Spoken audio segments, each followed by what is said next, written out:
బాగా మైనార్టీలు అర్థం చేసుకోవాలని ఒకటే చెప్తాను. ఇది ఇస్తుండేది ఈద్గాకి కన్స్ట్రక్షన్ నిలబడరాదని బిల్లు వచ్చే వరకు ఈ అమౌంట్ కన్స్ట్రక్షన్ నిలబడరాదని ఇస్తున్నాను ఇప్పుడు. ఎందుకంటే వేరే అనుకోవద్దండి, ఈ కన్స్ట్రక్షన్ కంటిన్యూ కావాలా. ఎప్పుడైతే కన్స్ట్రక్షన్ ఎంతవరకు వస్తుందో అప్పుడు బిల్లు చేస్తామన్నప్పుడు అంతవరకు కాంట్రాక్టర్ పెట్టుకోవాల్సిందే. కాంట్రాక్టర్ పెట్టుకోలేని పరిస్థితిలో ఉన్నాడు కాబట్టి నేను దానికి ఇచ్చినాను. ఇప్పుడు బిల్లు వచ్చినాక నాకు వాపస్ ఇస్తారు. ప్రాబ్లం ఏం లేదు, అది నాకేం ప్రాబ్లం లేదు. అది ఇప్పుడు నిలబడి రాదు, ఎందుకంటే ఊర్లో అపోహ పోవల్లా. నిలబడిపోయిందనే రారాదు. ల్యాండ్ లోన్ ఇచ్చారు, అది బాగా అర్థం చేసుకోండి మైనార్టీలో. మళ్ళా వేరే విధంగా అనుకోవద్దండి, దయచేసి వేరే విధంగా అనుకోవద్దండి, దాన్ని అనుకోవద్దండి. ఎందుకంటే ఈ రోజు ఎవరైతే దాతలంతా ఇచ్చి సహకారం ఇచ్చినారో మళ్ళీ అడిగేకి వీళ్ళు పోలేరు, మళ్ళీ కావాలని. నేనేమంటా అంటే ఇప్పుడు కన్స్ట్రక్షన్ కోసం లోన్ ఇస్తా ఉన్నాను, మళ్ళీ తర్వాత నేను తీసుకుంటాను. బిల్లు వచ్చే వరకు 20 లక్షల రూపాయలు చెక్ ఇవ్వడం జరిగింది. ఎందుకంటే ఈద్గా అనేది ప్రతి మైనార్టీకి సెంటిమెంట్. అది ఆ విషయంలో పని నిలబడాలని చెప్పేసి ఉద్దేశంతోనే నేను ఈరోజు 20 లక్షల రూపాయలు చెక్ ఇవ్వడం జరిగిందని చెప్పేసి నేను చెప్పడం జరుగుతుంది. గతంలో కూడా చాలా మంది దాతలు ఈద్గా కోసం సహాయకారం అందించారు. దాదాపుగా ₹1 కోటి పైనే అందరూ సహకారం ఇచ్చిన దాతలందరూ కూడా ప్రత్యేకంగా ధన్యవాదాలు తెలియజేస్తా ఉన్నాను. ఎందుకంటే మీ సెంటిమెంట్ ప్రకారంగా మీరు పని జరుగుతుంది అనే నమ్మకంతో మీరంతా కూడా సహకారం ఇచ్చి ఈరోజు మీరు ముందుకు పోతా ఉన్నారనే విషయాన్ని తెలియజేస్తా ఉన్నాను. ఏదున్నా కూడా ఇచ్చే అమౌంట్ కూడా ఏదైనా తక్కువ వచ్చినా కూడా ఈద్గాకి అమౌంట్ ఈద్గాకి ఇస్తామని చెప్పేసి కూడా నేను చెప్పడం జరుగుతా ఉంది. ఎందుకంటే విమర్శ అనేది రారాదు.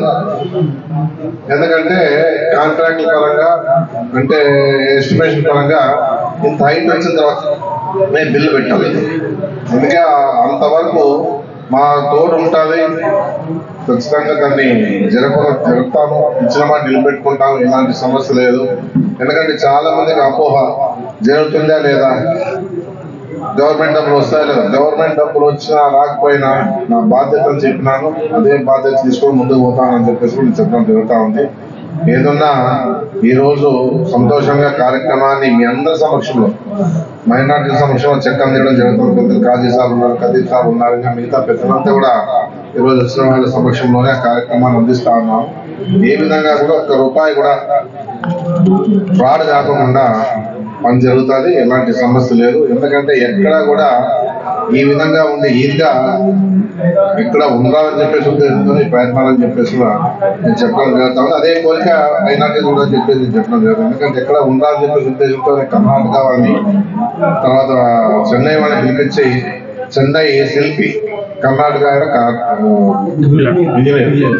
వీళ్ళ సమక్షంలోనే ఈరోజు కార్యక్రమాలు జరుగుతా ఉన్నారు. ఎందుకంటే షఫీ ఎక్కడో చూశానంట, వాళ్ళ షఫీ ద్వారానే ఈరోజు కాంట్రాక్ట్ కానీ ఇంజనీర్ పిలిపించి ఎస్టిమేషన్ వేసిన తర్వాత ఎంతైతే వచ్చిందో ఆ ఎస్టిమేషన్ దాదాపుగా ₹2,60,00,000 మనం ఏర్పాటు చేసాం. తక్కువ వస్తే కూడా మేము ఇస్తాం. ₹2,60,00,000 ఎక్కువైనా కూడా మా బాధ్యత అని చెప్పేసి నేను చెప్పడం జరుగుతుంది. బిల్లు కూడా త్వరలోనే ఇప్పిస్తా అని చెప్పేసి నేను చెప్తాను. ఎలాంటి సమస్య లేదు, ఇబ్బంది లేదు. జగన్మోహన్ రెడ్డి గారు మొన్ననే ఇమ్మీడియట్ గా రిలీజ్ చేయండి అని చెప్పేసి చెప్పినారు. మళ్ళీ పోయి కూర్చొని రిలీజ్ చేయించి మళ్ళీ మీకు కాపీతో వస్తా అని చెప్పేసి కూడా నేను చెప్పడం జరుగుతాం. చాలా సంతోషంగా ఉంది. ఎందుకంటే మాట మిగలాల, డబ్బు ఇంపార్టెంట్ కాదు, మాట. ఆ మాట అనేది ఉంటేనే ఏదైనా కానీ ఈరోజు నమ్మగలుగుతారు. అదే జగన్మోహన్ రెడ్డి మాట మీద ఉన్నాడు కాబట్టి, ఎందుకంటే కొన్ని సమస్యల వల్ల ఈరోజు కొన్ని సమస్యలు నిలబడకపోవచ్చు, అయినా ఖచ్చితంగా అన్ని చేస్తాం, ఎలాంటి సమస్య లేదు. ముందు ఇంపార్టెంట్ నాకు ఈద్గా తర్వాత ఎందుకంటే ఆటోనగర్ ఉంది, రోడ్ వెడల్పు చేసే కార్యక్రమం ఉంది, ఇవన్నీ కూడా చేద్దాం. ఎందుకంటే మెడికల్ కాలేజ్ ఉంది, మెడికల్ కాలేజ్ ఇచ్చినారు. జగన్మోహన్ రెడ్డి ఇవ్వాల్సింది బైపాస్ రోడ్ వచ్చింది. జగన్మోహన్ రెడ్డి ఇవ్వాల్సింది ఏమిటంటే రోడ్ వెడల్పు చేసే కార్యక్రమానికి నిధులు విడుదల చేయాల. తర్వాత అటువంటి డబ్బు రిలీజ్ చేస్తే అయిపోతుంది. అప్పుడు చేస్తాం ప్రయత్నం ఈ ఇయర్లోనే ప్రయత్నం చేస్తాం. లేకపోతే ఎలక్షన్ అయినాక ఖచ్చితంగా పార్టీ అధికారంలోకి వస్తే ఖచ్చితంగా చేస్తామని చెప్పేసి కూడా చెప్తాను. నమస్కారం. अस्सलाम वालेकुम कभी कभी ऐसे भी मौके आ जाते हैं जिंदगी में जहाँ अपना बयान और अल्फाज को तलाश करना पड़ता है। अन्ना ने अभी बोला पैसा इम्पोर्टेंट नहीं है, जबान इम्पोर्टेंट है, मात्र नेम है, what promise is just not important. यही चीज यही हमारे एमएलए साहब साई प्रसाद रेड्डी से जिस दिन से ईदगाह के मीनारे गिरे मनोज रेड्डी और साहब के साथ जाके मैंने देखा और उसी वक्त ने साहब ने वादा किया था कि इसकी बनाने की, इसकी रिहैबिलिटेशन की, इसकी रिकंस्ट्रक्शन की मेरी जिम्मेदारी है। यकीन मानिए मैं आप लोगों को शहर अदूनी के सारे माइनॉरिटी को शहर अदूनी के सारे कम्युनिटी इस बात का यकीन दिलाना चाहता हूँ यही जो एमएलए साहब ने उस वक्त जो प्रॉमिस किया वो अपनी जबान पे कायम है। और उसके बाद हर दिन हर वक्त यही बात देखी थी कि कैसे गवर्नमेंट के ग्रांट्स इसके लिए आए और जो 2,60,00,000 जो लाए हैं साई प्रसाद रेड्डी साहब की वजह से ही हुआ। यकीन दिलाता हूँ ना तो अधूनी में हुआ, ना कन्नूर डिस्ट्रिक्ट में हुआ, ना रायलसीमा में हुआ, ना आंध्र प्रदेश में हुआ, ना तो पूरे हिंदुस्तान में नहीं हुआ इतना बड़ा ग्रांट कहीं पे। आप लोग खुशकिस्मत हैं जो साई प्रसाद रेड्डी को 2,60,00,000 ईदगाह के लिए इतना बड़ा एक हिस्ट्री और एक ट्रेंड सेट हो गया। उसके बाद थोड़े प्रॉब्लम्स आए रिलीज होने में पैसे वगैरह में। अन्ना ने कुछ दिन जाके प्रॉमिस किया था कि अगर तुम लोगों को काम रुक रहा, अगर पैसों की जरूरत है तो मैं अपने पैसे दूंगा।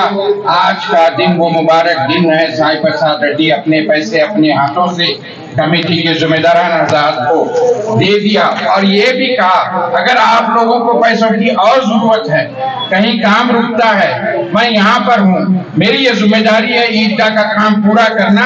ये उन्होंने जबान दिया, वो जबान पे हैं। तो ये बात मैं बताना चाह रहा था मेरे भाइयों और बहनों कि हम एक ऐसे एमएलए के साथ हैं जो वादा करता है वादा पूरा करता है। जो माइनॉरिटी के साथ भी ईदगाह की मीनार गिरी जब से लेकर आज तक उसका फाउंडेशन हुआ, उसका ग्रांट हुआ, 2,60,00,000 आए, इतना काफी कुछ काम हो गया, वो खड़े रहे। और ईदगाह के कंप्लीशन तक भी मैं वादा करता हूँ ये खड़े रहेंगे। और इनका मैं तहे दिल से तमाम कम्युनिटीज की तरफ से irrespective of caste, creed and religion, minority की तरफ से खास तौर पर बहुत बहुत शुक्रिया अदा करता हूँ। हमारे अच्छे बुरे टाइम पे आपने हमेशा हमारा साथ रहा। ऐसे ऐसे वक्त आपने हमें साथ दिया जहाँ पे हमकी आपकी बहुत जरूरत थी। गवर्नमेंट का सपोर्ट दिया, पर्सनल सपोर्ट दिया, फैमिली में कोई ट्रेजेडी होते तो जब मौजूद हैं, आपके इंस्टीट्यूशन में कोई प्रॉब्लम है तो वहाँ मौजूद हैं, आपकी कहीं पे भी कोई सोशो इकोनॉमिकल कंडीशन में मौजूद हैं, तो हम खुशकिस्मत हैं कि साई प्रसाद रेड्डी जैसे एमएलए हमारे पास है। और अल्लाह ताला का लाख लाख शुक्र अदा करते हैं कि उनकी उम्र दराज करे।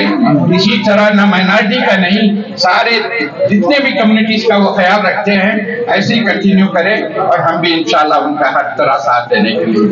अल्लाह अस्सलाम वालेकुम रहमतुल्लाहि व बरकातहू। ईदगाह कमेटी का प्रेसिडेंट होने के नाते मुझे आपके सामने मुखातिब होने का शर्फ हासिल हुआ है और कंस्ट्रक्शन कमेटी का भी मैं मुश्किल ममनून हूँ जिन्होंने रात दिन मेरा साथ देते हुए और ईदगाह के काम में हाथ पटवाया है। रात दिन एमएलए साहब के पास वही लोग ज्यादा फिरते थे, हम कभी कभार फिरते थे, लेकिन उनका सब में ज्यादा हक है कि एमएलए साहब को मनाना, उनके पीछे जाना, आना करना। लिहाजा से अब सारी बातें तो काजी साहब ने बता दी हैं, मैं बताने से हासिल हो चुका हूँ। लिहाजा आखिर में यही है कि एमएलए साहब को अल्लाह ताला खुश रखे, तंदुरुस्त रखे और उनको हर लिहाज से खुश खबर रखे। इन्होंने अपनी काविशों से यहाँ तक हमें पहुँचाया है। अब कंस्ट्रक्शन के लिए आपने 20 लाख का चेक दिया है, तो आने के बाद वो हमारे जितने बिल्स होते हैं आने के बाद इंशाल्लाह उनको अदा करेंगे। अगर इसमें कभी पेशी हो तो फिर मैं दोबारा दिन की हमसे वादा करेंगे। अल्लाह ताला रफीक साहब जितने भी हजरात ईदगाह में पार्टिसिपेट हुए हैं उन सबका मैं मशकूर और ममनून हूँ।